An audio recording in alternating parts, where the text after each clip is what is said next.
A very strong magnitude 6.1 earthquake occurred in the North Pacific Ocean 294 kilometers, 183 miles from Russia in the afternoon of Monday, August 25, 2025 at 5:48 p.m. local time, GMT +11.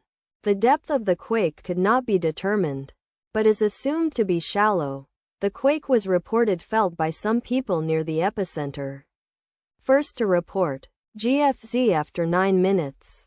The earthquake occurred 4 weeks after a magnitude 6.2 earthquake had hit on Thursday, July 31, 2025, at 4:27 p.m. GMT +11 local time, in 104 kilometers, 64 miles, distance to the west. Data source from Volcano Discovery. Did you feel it? Let us pray. May the earthquake that occurred not affect our brothers and sisters there. May the earthquake not happen again. And may God protect everyone. Amen.